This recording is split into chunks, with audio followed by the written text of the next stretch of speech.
I'll never forget the sound of her laughter. It wasn't the soft melodic chuckle I used to adore. The one that once made my heart flutter. No, this laugh was sharper, hollow, almost careless, echoing through the hallway as she stepped into the house after her so-called business trip. "Hey babe," Sarah said, her tone casual and carefree, like she'd just come back from a workshop, not from wherever she'd really been. She slipped off her heels and flung her purse onto the chair by the door, her laughter still lingering in the air. But then she noticed it. Her eyes landed on the dining table, where a framed photo sat, one of our wedding day. She wore that elegant lace gown, and I was in my navy suit, both of us beaming like the happiest people on earth. But now something was different. Across the glass in bold red letters, I had written just 2 words. "I know." She froze. The color drained from her face.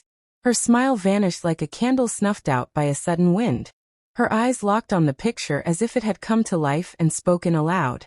"What is this, Jack?" she asked, barely above a whisper, her voice cracking as she turned toward me. I was leaning against the kitchen counter, arms folded, watching her unravel. "Why don't you tell me, Sarah?" Her mouth opened, but she couldn't find the words. I could see the panic in her eyes as her brain scrambled to calculate. What had I discovered? How much did I know? And where had she slipped up? "Jack, I don't know what you're talking about," she stammered, her confidence dissolving with each syllable. I let out a bitter laugh that didn't even sound like me anymore. "Don't play dumb. You've been lying to me for months. The business trips, the late nights at work, the sudden obsession with fitness classes." I picked up my phone and began swiping through the gallery. One photo after another, each one a punch to the gut. Sarah and Mark, her so-called business partner, holding hands at a beach resort, stealing kisses under a shaded canopy, sharing drinks and laughter by the bar. Her face collapsed into guilt. "Jack, I can explain," she said quickly, stepping forward. "Explain." I cut in, my voice rising. "Explain how you were enjoying a vacation with another man while I was busting my ass to pay for your weekend getaways and spa treatments?"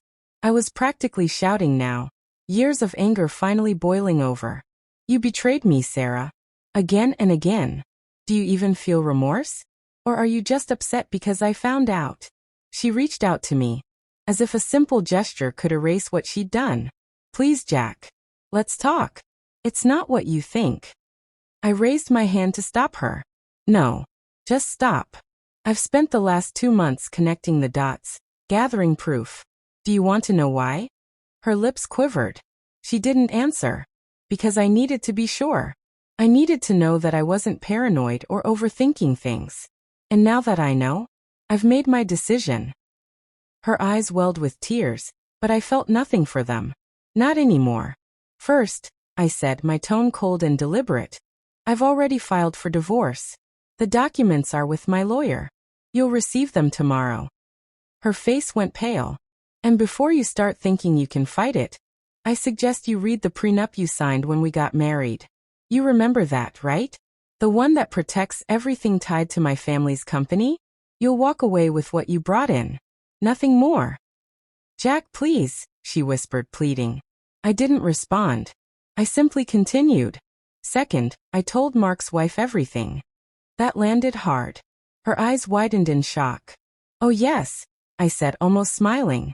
She took it pretty well, all things considered. Even shared some of her own evidence with me. "Did you think you were the only one cheating?" Sarah began to cry, quietly at first. I opened a drawer and pulled out a folder, thick with printed texts, screenshots, receipts. I tossed it onto the table with a thud. "This," I said, "is everything. If you make this divorce difficult, I'll send it all to HR. Let's see how the company reacts to 2 of their senior employees having an affair on business trips paid by the firm."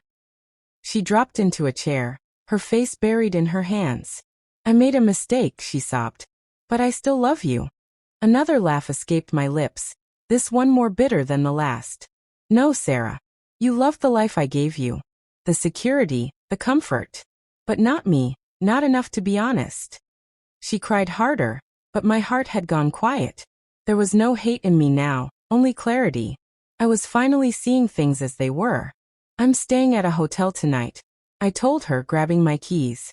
"The movers will be here this week to pack your things. I want you out of the house. Her face lifted in a final, desperate plea. Please, Jack. We can fix this. We can go to therapy. I shook my head slowly. Some things aren't fixable. This is over. I walked to the door and paused before leaving. Oh, one last thing. That designer bag you just bought? I canceled the credit card. Good luck explaining that at the store. Without another word, I stepped out, the sound of her sobs fading behind me. As I drove away, a storm of feelings surged inside me. Hurt, betrayal, fury, but under it all was something else. Peace. I didn't realize how heavy the weight on my chest had become until it was gone.